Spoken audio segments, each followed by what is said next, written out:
Hi, my name's Peter Hughes. I'm the head of kidney transplantation at the Royal Melbourne Hospital. Thank you for watching this video about living donor kidney transplants.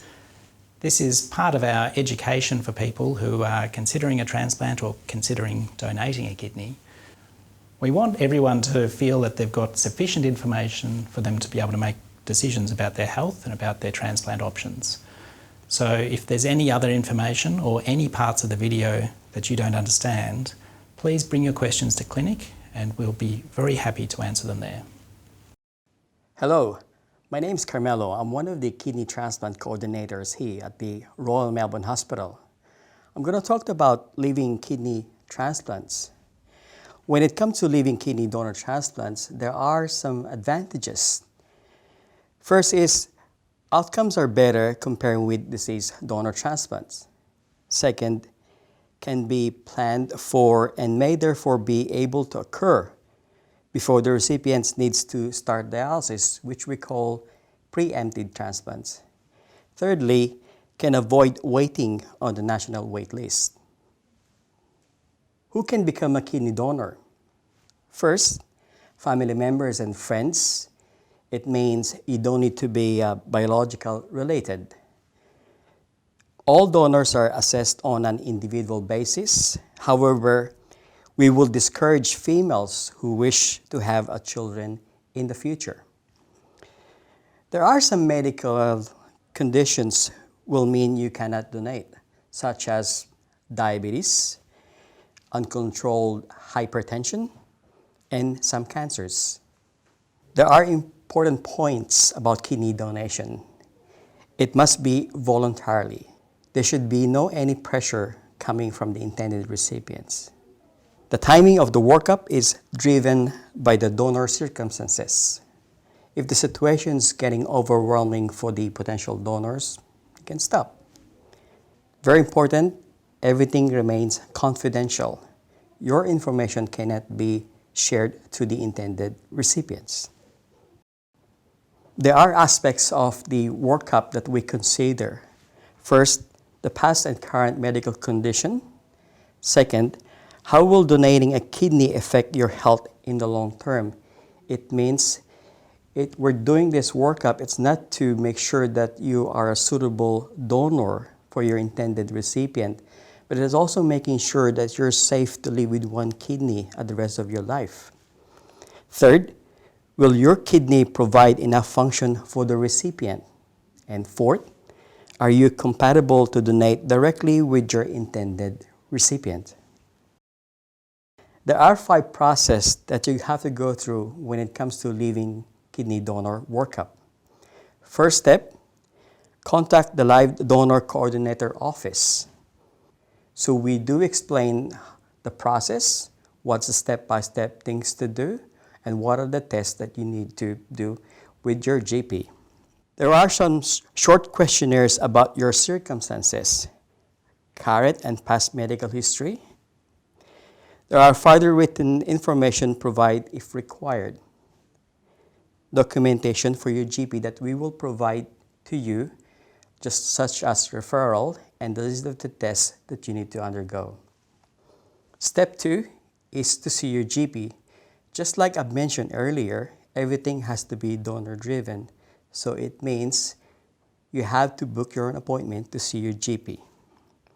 You will have initial basic blood and urine tests, which include blood group, kidney, and liver function test, screening for viruses such as hepatitis B, hepatitis C, and HIV. You will also need to require some cancer screens, such as pap smear and mammograms. When the results are back and they are acceptable, your GP needs to write down a referral for you to see a kidney specialist. Remember, not the same as the intended recipient.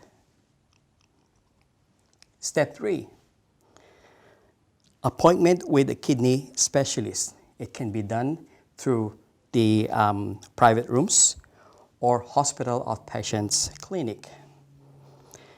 Next phase of the testings, as determined by the specialist, as I mentioned before, you will have to go through further testing, such as further bloods and urine tests, x-rays and ultrasounds, a nuclear scan of the kidney that shows the function of each kidney separately, tissue typing and cross-match, blood tests to assess compatibility with the recipients, and may include heart tests depending on your medical condition. Step 4, appointment with a surgeon. With the surgeon, you'll need to have a kidney CT angiogram to look at blood vessels in and out of the kidney. Which kidney will be most suitable for donation depending on the outcome and review of the CT renal angiogram. The factors that need to be modified prior to donation, there are. If you have excess weight, then you need to lose weight. And if you are still smoking, then you have to stop smoking. Step 5 is plan for donation. Direct to your intended recipient either compatible blood group or incompatible blood group. Then there's another option of the pair exchange program. When it comes to scheduling a date for surgery, there are still important things that you need to attend. These appointments are a week prior to the surgery date. You need to see the kidney specialist and the surgeon to secure the consent. You also need to attend the pre-admission, for you will have an anesthetic review. You also need to have final blood tests and urine tests, including for final cross-match. And then you need to have a special viral screening. What happens after kidney donation? All full recovery can take 6 to 8 weeks. Should return to pre-donation activities. Kidney function will be approximately 2/3 of your original function. After your initial post-operative checks, you should have an annual checkups with your specialist or GP to check your blood pressure and kidney functions. You should avoid medications that can damage to your kidney, such as non-steroidal anti-inflammatory medications. For example, ibuprofen or Voltaren. And very important, keep yourself well hydrated. As I come to the end of this talk about living kidney donor workup, there are very important things I would like to stress. First, not everyone is able to become a kidney donor. Second, you can stop at any time. Third, you will meet with a social worker. Tests will be covered by Medicare. The process takes time, on average of 3 to 6 months. Again, it is donor-driven. And lastly, the transplant coordinator is there to assist you with the process. Hi, my name's Amanda Robertson. I'm a kidney transplant surgeon at Royal Melbourne Hospital. And today I'm going to talk to you about the surgical aspects of getting a kidney transplant. What I'm hoping to cover today is a bit about the living donor operation, also about the kidney transplant operation, and then to talk about what to expect and also possible complications that can happen from either of those operations. This is a fairly brief session that we've got today, so we're going to cover a lot of territory in that time. It may be a little bit hard to take in. If you are coming up for one of those operations, either as a donor or a recipient, then you will come and meet one of us as the surgeons and talk in a lot more detail about these operations. So don't feel you have to take everything home from this visit today. At Royal Melbourne, we have 5 kidney transplant surgeons. There's myself, there's Mr. Bob Miller, Miss Nancy Sue, Mr. Tim Furlong and Miss Emma Tully. And one or all of us may be involved in your care from maybe you'll come in and need some dialysis operations, maybe we'll just meet you in clinic or in our rooms, and one of us may be involved with your operations as well, or more of us. We also perform a lot of the general surgery and access surgery for the renal unit, so again, you'll see us in your travels in those ways as well. And also just to mention that donor and transplant surgery is big surgery, so we need to cover a lot of potential aspects of that, both with the talk today, but also when we see you in person. There are really two sources of kidneys for transplantation. One is from someone who has died and donated their organs, and this is called a deceased or a cadaveric organ donor. And to receive one of these kidneys, you need to be on the deceased donor waiting list. And to be on that, you need to be on dialysis. The other way of getting a kidney transplant is with a live donor. So someone in the family, a partner, a spouse, a close friend, or any sort of relative may come forward and offer you a kidney. And if they are suitable to go ahead, then they may be able to donate one of their kidneys to you.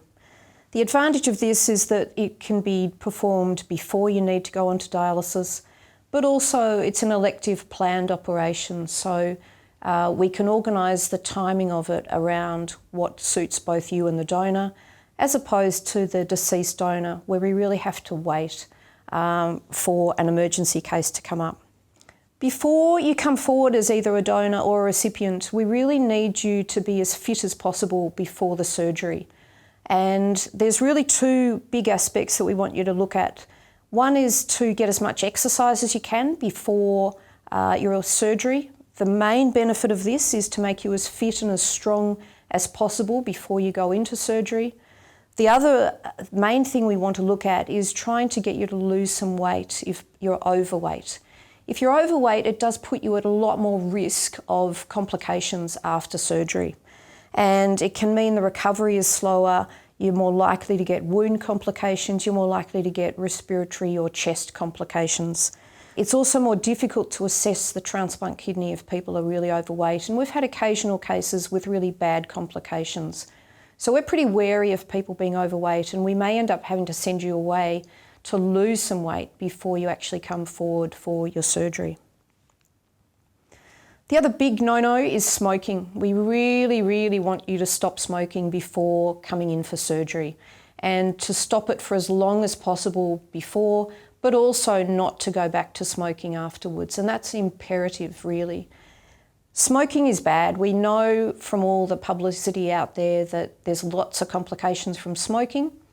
One of the big problems is that it does also reduce the chance of the kidney transplant doing well. So apart from heart attacks and strokes and cancers and everything else that smoking predisposes you to, you're also not going to do as well with your kidney. The living donor operation is a big operation. Before we embark on that sort of thing, we have to make sure that any potential living donor is both medically and also psychologically ready to undergo big surgery. They must be a suitable weight, they must not be smoking. We usually perform this as a laparoscopic or hand-assisted donor surgery. And as you'll see from these images, the laparoscopic approach means that we can use much smaller incisions to get the kidney out than the old open operation that we used to perform. We still have to make a decent sized wound to actually remove the kidney because we don't want to damage the kidney in taking it out before we transplant it. But it is a much smaller wound than we used to use. The living donor operation is performed under a general anaesthetic, takes about 2 to 3 hours to perform. When you wake up from the surgery, you'll have a urinary catheter in situ, you'll probably have a drain tube coming out one of the wounds. You'll have things squeezing your calves called calf compressors, trying to stop you getting clots in your legs. And you'll have a thing called a PCA, which is basically a device to allow you to control your own pain. We give you a little shot of some pain relief by squeezing a button, and you'll have that for the next few days, trying to keep the pain well under control. You can eat and drink usually the same day as the surgery. You'll be able to have a shower the next morning. You'll be in hospital for about 3 to 5 days. That would be about the average. If there's any issues, obviously we can hang on to you for a bit longer, but most people would go home in about that time frame. And you'll have dissolving sutures. Unfortunately, there is a small but real risk of complications after living donor surgery. And they include bleeding, which can be quite extensive. If we're worried about bleeding, we may need to take you back to theatre. You could need a blood transfusion. That's rare, but it can happen. The other risks would be infections such as a urinary tract infection or a chest infection after the operation, a clot in the leg, a DVT, or a pulmonary embolus, which is a clot going to the lungs, and potentially they can be very dangerous complications. The remaining kidney may become a bit stressed from being on its own. And also there's a tiny risk of damaging other organs when we actually remove the kidney from you. The risk of death in Australia we quote to be about 1 in 3,000 cases, and that's because there's been 2 deaths in about 6,000 cases in Australia. Obviously this is devastating. We do everything we possibly can to try and avoid that sort of complication. But unfortunately, occasionally things happen to anyone having an operation, and we'll discuss that more in detail with you. Having said that, most donors do recover without any great problems. We do want you walking as much as possible early on. We generally suggest not driving for about 3 weeks post-operatively. We really need to make sure that your muscles have recovered and the pain is settled enough to allow you to drive. You can go swimming and do other exercises from about 3 weeks, but we would suggest not doing any heavy weights for about 3 months post-op.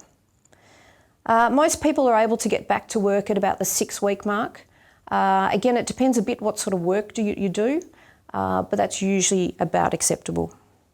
For follow-up, once you've left hospital, you will come back to see the surgeon who's done your operation at about the sort of 2 or 3 week mark. We'll make sure your wounds are okay, make sure that you're recovering, you've got no great problems. What the nephrologist who has performed your workup will normally also follow you up, usually about a month after the operation, then at 3 months, 6 months, and then annually for the rest of your life. Really important that we continue long-term follow-up for kidney donors. Really important that we also get you on the living donor registry so we can actually keep a track on what happens to donors in Australia for the long term.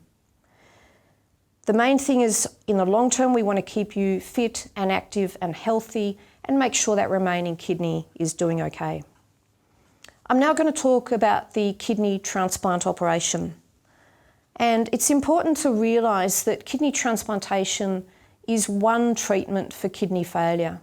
A lot of people will have dialysis. Not everyone on dialysis will get a kidney transplant, but it is the best treatment that we have.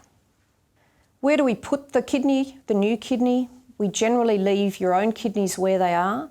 They generally just shrivel up over time and don't cause too much trouble. And we put the new kidney in a different position. So we're going to put the new kidney into the lower part of the abdomen, either the right or the left, depending which side kidney we get. And as I say, we're going to leave your own kidneys where they are in the majority of cases. The only time when we generally remove them is when the kidneys are badly infected and we can't get control of that infection in conditions such as pyelonephritis, or where the kidneys are huge, and occasionally people who have polycystic kidneys have massive kidneys and there's essentially not enough space in the abdomen to actually put a new kidney transplant in beside the old kidneys. So some of these people will have one of their polycystic kidneys removed beforehand, and that may be at least 6 weeks or even longer before the transplant operation to allow that wound to heal and then to be ready for the transplant. The kidney we have to sew on to you, and so we sew the blood vessels on, the artery and the vein, but also sew the ureter on, which is the tube coming out of the kidney that then joins onto your bladder. And so there are 3 joins at least that we have to do. Occasionally there are more vessels or more ureters. The kidney transplant operation is performed under a general anaesthetic, so you're completely asleep. Takes about 3 to 4 hours to perform. When you're asleep, a urinary catheter is inserted into the bladder so we can measure exactly how much urine you're making afterwards and see if the new kidney is working. We also put what's called a ureteric stent or a double J stent inside the kidney, and that runs between the kidney and your bladder, and that helps the join onto the bladder. We also usually leave a drain tube near that wound as well, and that will come out on the side of the abdomen, and we'll have that drain tube in for a few days. Similarly, you'll get a PCA or a patient-controlled analgesic device, which is a little push button so you can control your own pain.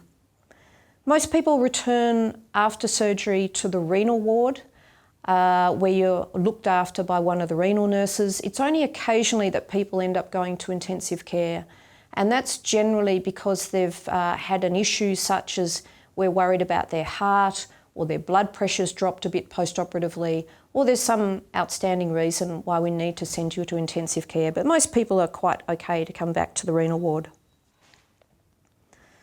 We've got some pictures of kidney transplants, and on the left of this picture you'll see a kidney that's been placed into someone that hasn't yet got its blood supply back, and in the next picture beside that you'll see the blood flow and the kidney becomes pink and hopefully starts making urine almost straight away. And then what we aim to do is to pop the kidney into a little pocket. It's sitting outside the bowel in a space that we make under the muscles. We pop it into that pocket and then we sew the muscles back together again and then sew the wound closed. And you'll see on the image on the right a transplant patient with a healed wound in the lower part of their abdomen. Following the transplant operation, you will have quite intensive nursing by the staff, usually on the renal ward. It will be a bit sore, but we'll keep that pain under control with a PCA. We'll get you sitting out of bed the next morning and hopefully having some breakfast. You will get bloods taken every day, sometimes twice a day, to keep a close eye on you and also on the kidney. And you'll also undergo some scans, some nuclear scans and ultrasounds, again just to check on the kidney and make sure the blood supply to the kidney is good. We then start getting rid of the tubes that are attached to you. So we'll start getting rid usually of the drain initially on about day 2 or day 3, the intravenous line and fluids on about day 4 or 5. You'll have sutures in which will dissolve underneath the skin. We're happy for you to shower from about the first day after the operation. There'll be waterproof dressings in place. And we'll aim to get you home on about day 5 to 7, depending on how you are and depending where home is. So most people are okay to go by that stage. If there's any worries or problems, then we will hang on to you for a little bit longer.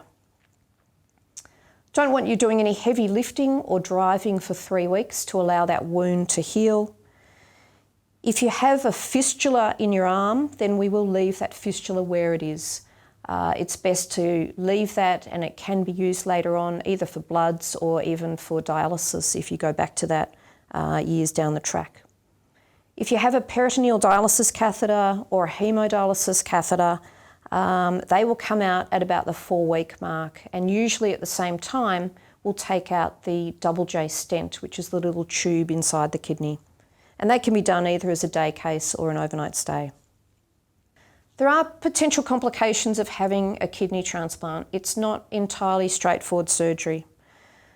Occasionally there can be bleeding, and the bleeding can be massive, and if it is massive you may need a blood transfusion, you may need to go back to theatre to fix any problems. It's possible to get collections of fluid around the kidney which can affect the function of the kidney.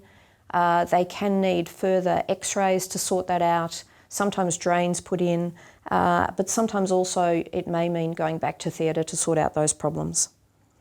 Sometimes the wound doesn't heal perfectly. Sometimes there'll be a lot of bruising, there could be bleeding through the wound, sometimes the wound breaks down or gets infected. And again, it's possible you'd need another operation to sort those sort of things out. Infections are not uncommon in transplant patients. Transplant patients are immunosuppressed. Because the immune system is suppressed, it makes you more prone to pick up infections. And they can be simple things like a wound infection or a chest infection or a urine infection. But also you're going to be more prone to getting things like the common cold or flu or gastroenteritis. And sometimes some unusual infections that transplant patients are particularly prone to get. Things like thrush, often in the mouth, which we can give you medication for, or things like CMV, which is an unusual viral infection quite common in the community. Transplant patients unfortunately can get quite sick from it. So if we're suspecting that, or if we're worried that that could be an issue for you, we can give you antiviral treatment to try and prevent that. Really important that you're careful with your own hygiene. Plenty of hand washing, plenty of hand sanitizers, keeping away from people who may have illnesses such as colds or flu, to try and avoid you picking those up. Once you leave hospital, if you're worried about fevers, if you're worried about any weird symptoms, or you're concerned, it's very important you get in touch with the hospital or come straight in to see us. Unfortunately, with some patients, they will develop really serious complications after a kidney transplant. They will end up going to intensive care. Some people will die as a result of complications. We obviously try extremely hard to avoid that sort of result.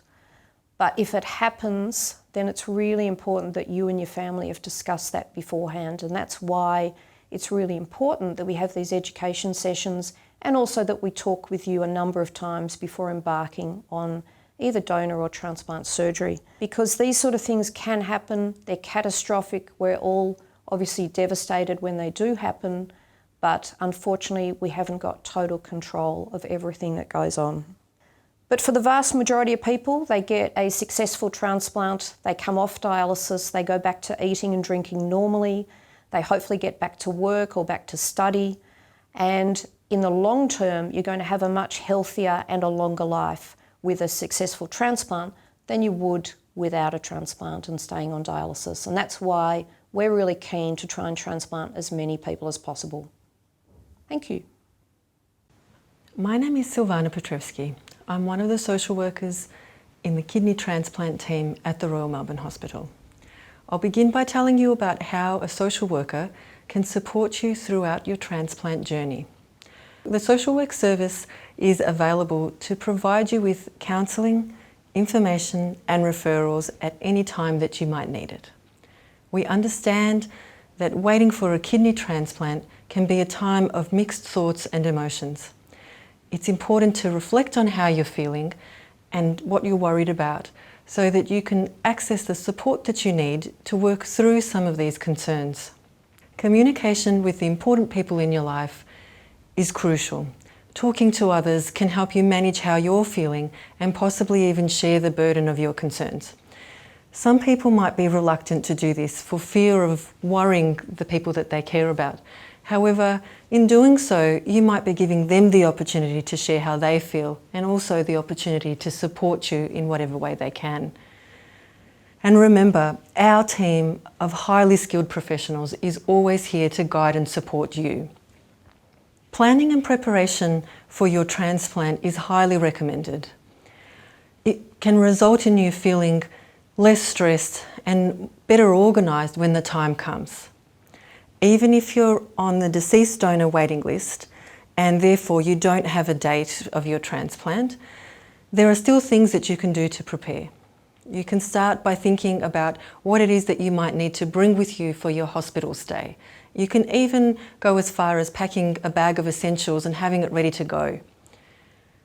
We also encourage you to think about the things that you do in your everyday life and how these things will be managed when you're in hospital and when you're recovering from your surgery following your hospital stay. For example, who will collect your mail and pay your bills and look after your pets if you have any? Who will take care of your children and assist with school drop-offs and meals? If you're working or studying, you might want to think about speaking to your employer or your faculty about your plans and what your options are. You may also incur financial implications as a result of time off work and potential time living away from home. It is important to plan for these things by saving and exploring what your financial supports are. Patients on the deceased donor list who live in the country, you will also need to consider how you'll get to the hospital in a timely manner when you're offered a kidney. Remember, you can receive a phone call at any time of the day or night. As all patients will have frequent appointments at the hospital following your inpatient stay, It is your responsibility to organise how you will get here, bearing in mind that you won't be able to drive yourself for a few weeks. Country patients may also be required to stay near the hospital for at least a month after you're discharged. If you do not have friends or family nearby that you can stay with, a social worker can provide you with information about local accommodation options and travel subsidies that you might be able to access if you meet the criteria. Live donors. Asking somebody to be your living kidney donor can be a challenging conversation. The social workers in the kidney transplant team can help you plan how to have these discussions and advise you on the sort of information that you can provide somebody who might be interested in being your donor. Becoming a living donor is a voluntary process. You shouldn't feel pressured. In Australia, financial payment for an organ donation is illegal. However, there are some government schemes that provide financial subsidies for donors who qualify. There are lots of things a potential donor needs to think about before making a decision, such as how this may affect you and your ongoing relationship with the transplant recipient, what your expectations are of the transplant and the risks involved. Your own health and well-being is a consideration, of course, and the impact that this will have on your family and social situation. Work and financial implications might also be a consideration for some people, as you may need to take time off work for tests and hospital stays. A social worker can help potential donors work through some of these considerations and assist you to make the right decision for you. This is a confidential process, and a donor can change their mind at any time, as too can the recipient. Remember, you are not alone. Share your concerns with those around you and seek help from your treating team whenever you need to. Plan ahead as much as possible. Learn as much as you can before making any decisions. And if you need further information, just ask us. Let us know how we can help you. And when it's all over, be sure to take some time to reflect and enjoy the benefits.